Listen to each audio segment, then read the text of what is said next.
Hey folks, this is Dave. You are watching Bleeding Edge. Welcome to the show. Well, here we go. The prodigal son, Mike Portnoy, returned to Dream Theater, and now what must be the most anticipated album in the world of progressive rock in 2025. Parasomnia is coming out real soon. Does it live up to the hype? Does it fulfill the hopes and dreams of Dream Theater fans everywhere? What am I going to think of it? Well, you're about to find out. Coming right up.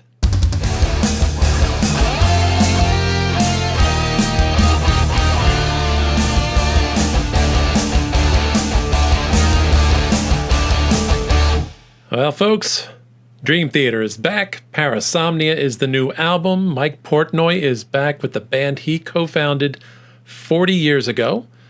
And there's a lot of excitement in the world of Dream Theater fans and progressive rock and progressive metal as a whole, I would say. It's kind of a big deal, just a little bit. So the album comes out February 7th. I'm here to talk about my thoughts on it in advance of that. And I'm going to break it down for you just the way I normally do. So in short, a few brief notes of the album. Of course, it's the usual suspects in the band. You got John Petrucci, Mike Portnoy, James LaBrie, John Mayung, and Jordan Rudess all together once again. I didn't see production notes. I'm going to presume that it is self-produced once again by Petrucci and or Portnoy, as has been their pattern over the last 20 years or more, give or take. Parasomnia is a term that refers to disruptive sleep-related disturbances that include sleepwalking, night terrors, and sleep paralysis. Really interesting kind of topic that they chose for the overarching theme of the album. We'll see how that plays out in a little bit. Every song is connected to one another in that way. It's not telling a long story the way, Metropolis Part 2 did. It just ties together thematically. That's it, which is a cool kind of way to do a concept album and present some challenges, of course. Stylistically, I'd say the music falls somewhere between that Metropolis Part 2 that I mentioned and Train of Thought. Definitely leans more into the metal side of things, whereas I would say A View from the Top of the World was more of a progressive rock album with metal tendencies. This is more of a metal album with progressive rock tropes within it. So they definitely lean into it a bit. It's very bottom heavy, especially when you listen to the first intro, opening instrumental with the 8-string guitar. They only use it there once, but that heaviness carries throughout the album, I would say. And hey, they're a prog band. There's only one song shorter than 7.5 minutes in the whole album, and that is that opening instrumental. So now, before we dive into the breakdown, just a quick reminder, don't forget to subscribe to the channel so you can follow along on my album reviews and my song reactions and the occasional interview from time to time. Got one in sooner than I expected to this year with Jason Bieler recently, so check that out. Meanwhile, here we go. Here's how we do this here. Breaking down the method, there are 4 categories: intellectual, innovation, also called progginess, emotional, and technicality. All rated on a scale of 1 to 5, and depending on what's going on with the album, if I feel that there's something in there that's beyond the numbers, I might give it an enjoyment modifier, as I call it, which goes anywhere from +1 to -1. Yep, I could take points away if I feel somewhere along the line that it just doesn't really add up. We'll see how that goes. So, launching into Parasomnia, Dream Theater. Starting off with the intellectual side of things, as you can tell, an album that has an overarching thematic concept is in and of itself an intellectual endeavor. It's challenging the musicians to put a bunch of songs together that all tie to one another without being part of some sort of overarching story. And that, I think, can set up the creators with a bit of a challenge. It forces some things that maybe wouldn't be present, things that you wouldn't have to do with an album and a series of songs that are all just flowing from inspiration, that are not connected and just come out in the moment. and just flow out. In this case, it is we have a destination in mind and we've got to head towards it. And I think that makes things difficult. I like the overarching theme. I think it's a cool topic. And especially, I think, as Petrucci points out in the liner notes, the idea that, hey, they're a band called Dream Theater and they've never once done an album focused on dreams and how to experience them. But the challenge, I think, presents itself in the fact that the songs, each of them representing some aspect of parasomnia, they're primarily narrative in format. They are each of them maybe telling a little bit of a story within, and that narrative format isn't always Dream Theater's strength. It forces some compromises in how the lyrics are written and how the songs are structured and how they progress. And it tends to take away a sense of ambiguity because you're being told what is happening rather than throwing some ideas and some images and some metaphors and maybe letting you kind of build your own thoughts into it. It's being laid out and feels more like a reporting of events than it does poetry, so to speak. And that's not necessarily a bad thing or a negative. I will just say that I found that the songs this time around lacked some of those more profound insights and observations that you find in Dream Theater's best work. And that to me says it just brings it down a little bit of a notch from what some of their best work has been. Honestly, in the long term, I've always found that Dream Theater has been a bit more impressive in their lyricism when writing poetry more than prose, if that makes sense. Although overall, I think what they did with this and the context that they put themselves in and where they had to go with these worked well, and they handled it well. I just don't think it's the best thing they've done, and I don't mean to sound critical, because even their best is better than most bands' best in a lot of ways. I was a little torn on this one between a 3 and 4, couldn't quite decide because of that, I think that lack of poetic license, not license, but you get the idea, that poetic ability that they've sometimes exhibited. But I decided to give it a 4 because I really do think it was a strong concept, and I do think they handled it quite well. It just maybe didn't reach the heights that they have done in the past. They're living literally in their own shadow in many ways, and that sometimes can work against the band. So like I said, final score on this section for the intellectual, 4. Meanwhile, innovation. Well, I've kind of come to the conclusion that in terms of their overall body of work, this album doesn't really represent stuff we haven't heard from them before. Matter of fact, in a lot of ways, there are bits and pieces of it that literally do sound like things they've done before. And I'm not quite sure how intentional that was. I know that some criticism has been justifiably levied towards them in the past few years, in the sense that they've tended to kind of repeat musical themes and ideas that they have done before. And in this case, I think that happened again, but I'm also going to say I don't think that it was an accidental, unconscious self-repetition this time around as much as I believe it was intentional callbacks and references to their body of work. This is their 40th anniversary year. Mike's returning. It seems like a great time to maybe do some callbacks to previous work. And there are some things they do that I think lend evidence to this being intentional this time around. Stray lyrics. You hear the words, "This dying soul" out there, "calling me to my home." These are both direct references to previous works that they've done. The use of ambient dialogue, sound effects and such, over the outros and intros of songs and in between songs can be references back both to Octavarium, but I think in this case it most makes me think of Awake in the way it's used. Awake made a lot of use of ambient dialogue and conversational sound effects throughout the music.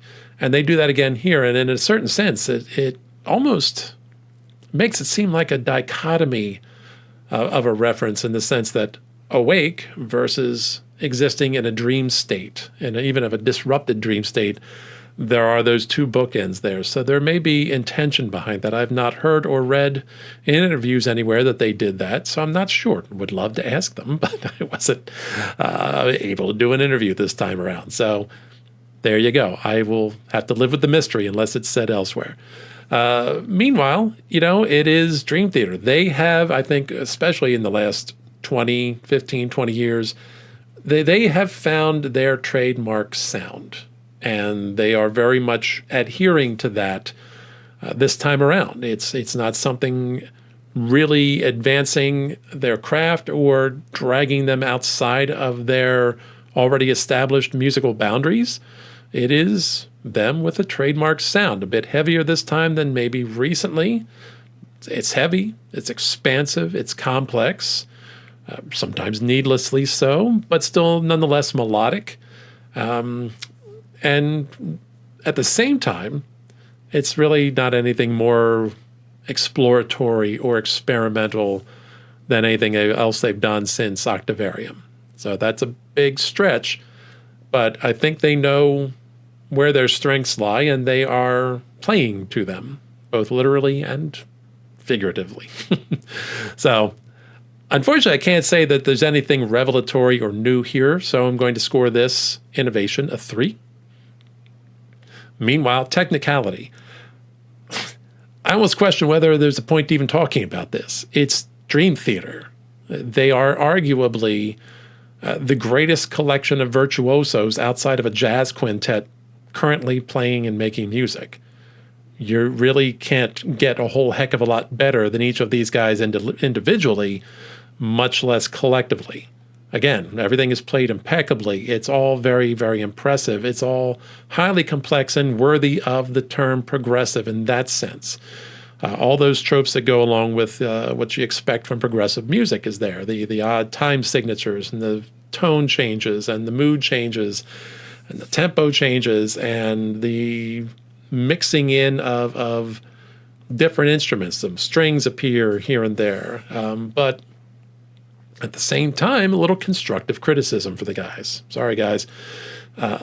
One could argue they have fallen into some tendencies. Some might call it a rut a little bit. Things like Rudess and Petrucci trading lightning fast solos in the musical breaks. It at times feels a little less like music and a little more like finger exercises. It gets overwhelming at times, and because of that, it's hard for it to feel as memorable as I'd like it to be in the music. They have done different things in the past than that. And, as much as I enjoy how amazing they are as players, it's not always fun on a repeated basis in an album to listen to what could be described as arpeggios on 5 cans of Red Bull over and over. And I think they toned that down actually a little bit in this album comparatively, but it's still there. It's still present.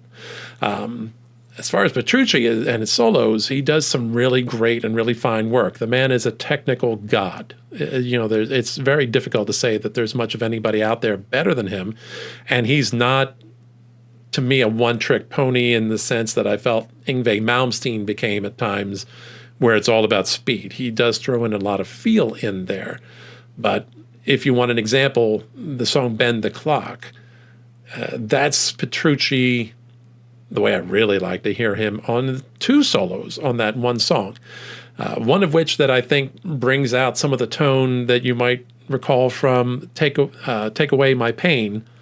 And also later on in the second part of the song, he's kind of channeling David Gilmour there in the best of ways. And I really dug those examples of Petrucci. Don't ever say Petrucci can't play with feel. I know some people maybe want to say that and he's too focused on technicality. I say bullshit. Just go back and listen to things like Lines in the Sand and Take Away My Pain, as I just mentioned. The spirit carries on. Those are examples of Petrucci playing with feel and melodicism and playing memorable solos that can stick in the brain the way the best of them can. The man is a craftsman in so many ways. I just know, I know personally, I'm not the only one that feels this way. Once in a while, I want the guys to slow down and let the music be a little bit, to let it expand a little bit without overloading us with notes. You just don't have to do it all the time.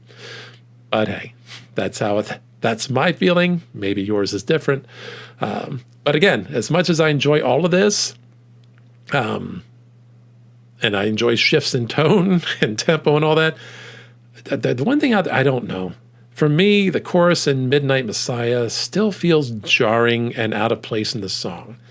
I don't know. It just doesn't feel like it matches the way it changes the tempo and the speed and the style. I don't know. It doesn't work real well for me. I was hoping it might after repeat listens, but it's just, I don't know, more jarring than it is enjoyable. But that's just me. It probably will be a big hit for them. Lord knows, I actually heard the local radio station playing it, which is a rarity for Dream Theater, so I was glad to hear that. But really, in the end, was there any doubt how I was going to score technicality for these guys? It's a 5. It's a 5 all the way. It's always going to be a 5, short of somebody like sedating them. Even then, it probably wouldn't be enough. All right, getting to the emotional section of my review. I'm going to say this album was a pleasant surprise because it has the distinction of maybe the first album in 15, maybe even 20 years that they put out that has a song on it that genuinely moved me. Yes, I hate to say it, it's been a long time. And again, a lot of their music tends to be more of the intellectual style. The lyrics are more intellectual. The playing, obviously, the high level of technicality is, not always emotional, but at the same time, they still almost always, for every album up till Octavarium, they would get me in the emotional part with the swells and the crescendos of the music. And I feel like that's been something that's, I don't know, just been kind of lacking for a while from their music. And I just haven't connected with it that much emotionally. Bend the Clock does it for me both ways. The lyrics and the music really combine so well to really get a song that to me really hit in the feels. I got to admit that. It really did. And that's ironic because if you followed this channel a bit, you know, especially when I'm picking my songs of the year, my albums of the year, I lean towards the prog metal. I lean towards the heavier stuff. And yet this is the least metal song on the album other than the bridge song, Are We Dreaming? It is pretty much the least metal song on the album. It's more of a rock power ballad than it is anything else, for lack of a better description. But I really dig it, and it's to me, it's the favorite song on the album. That being said, overall, I'm not finding that emotional connection to the rest of the album, where it elevates it to the point where I feel quickening of the heart, or whatever you want to say, or a little getting misty. Just not there. Will that change over time? Possibly. Not every album I listen to the first few times connects with me as well as it does eventually, but in this case, I have to score it a 3. So, where that leaves us, 4 categories. Add them all up, you get a final score of 3.75. Now, this is the album where I think the enjoyment modifier does come into play, to be perfectly honest. I'm not sure exactly why. Is it quite possibly the nostalgia factor of Portnoy returning to the band and all these kind of little musical and lyrical Easter eggs hidden throughout the album that reference their history, the fact that it's 40 years? It could be. Is it maybe the fact that it has turned out to be my favorite Dream Theater album since Octavarium? I think overall the parts that are here fit together nicely and have given me a very enjoyable whole. I don't know if that's because I've listened to it more times consecutively in a short span of time than I have done the others in recent years. I don't think that's it, though, but I'm not sure. Is it there's a part of me that just wants to like this album more than the more recent ones than I have? Yeah, I mean, honestly, 3.75 for me so far is a pretty solid score to begin with, but I somehow feel like my mind says it deserves a little bit more. It just is. When I break it down and look at these pieces objectively, I don't feel that the number added up to what my experience of the album was. So my enjoyment modifier that I'm adding on is a 0.25, which now gives us a new final score of 4. Am I going to say this is the best Dream Theater album of all time? Certainly not. I think you already know that that's my answer. Do I think it necessarily ranks with the best of their work, running up to and including Octavarium? Not really. I probably would put it past Falling Into Infinity, but I think it's more a consistent album than Falling Into Infinity is. While there are songs on Falling Into Infinity that to me exceed the best of this album in most ways, maybe Bend the Clock could give some of those songs a run for their money. So, but it definitely is my favorite since Octavarium. There you go. It's certainly a very solid album on their part. I think it's a little bit of a step forward from View from the Top of the World, which, I don't know. Does that bode well for them come Grammy time again? Maybe. Maybe not. I don't know. We'll see how that goes. I don't honestly care about Grammys, even a little bit. I think they're bullshit. But I like to see the guys get recognition, from the public at large. Maybe next time they can actually put them in during the regular show instead of not putting them on TV. That's something else. Anyway, a few random notes. The album itself the production is pristine. It's beautiful. I mean, Petrucci's always done a good job with their recent albums. Anyway, this one in particular I thought sounded wonderful on headphones. Due warning, if you're listening in a dark room alone, be ready for those sound effects. They could freak you out just a little bit. They're not overtly scary. They're just more the kind of creepy stuff that if you don't realize where it's coming from, you're looking around the room going, what's happening? Backing vocals have sounded great on this album, and I know they actually sounded really good in the last album, but I feel like there's a little extra oomph. There's a little extra production, sheen on there somewhere. And I also would say, too, I think compared to the last 2 albums the band did with Portnoy, I feel like the lyrics this time around feel more natural within the melody of the overall song and less forced. There were a lot of times, I'm sorry, but on Systematic Chaos and Black Clouds and Silver Linings, I kind of felt like the lyrics on a lot of the songs were kind of getting forced in. They just, I don't know. They needed to be tweaked to better flow with the phrasing into the song. This time, I don't feel like that happened. I feel it was very pleasant and natural. So, overall, good solid album and a good start to the year. This album right at this moment certainly has the possibility of fitting into my top 10 or top 20 albums for this year. We'll see what else comes out, though, that's going to be able to challenge it. Certainly is the most anticipated album of the year. Whether or not it ends up landing at the top of other people's lists, we'll see. See what happens. Meanwhile, thank you for joining me. Appreciate it. What are your thoughts on this album? Did you like it better than me? Did you like it less than me? Do you think I'm a little bit nuts? Leave your thoughts in the comments. Share some of your stories about Dream Theater. 40 years in, old heads like myself who have been listening since Images and Words, we've got a lot of baggage to carry into this album, and that will affect how we enjoy it and what we think and what we expect it. So some old heads out there, leave me your thoughts. Tell me what you think. Going to see the band play live? I know I'm going to be seeing them Friday, so that's cool. I'm looking very much forward to that. Meanwhile, like I said, don't forget to follow along. Check out my other reviews. I'm just starting with them, so there aren't many just yet. Got a lot of back interviews you can check out with some really cool people. So take a look at that, and let's have fun with it. Meanwhile, that's all I have for you right now. So I will remind you, as always, never fear to deviate from the norm. And until next time, keep it proggy.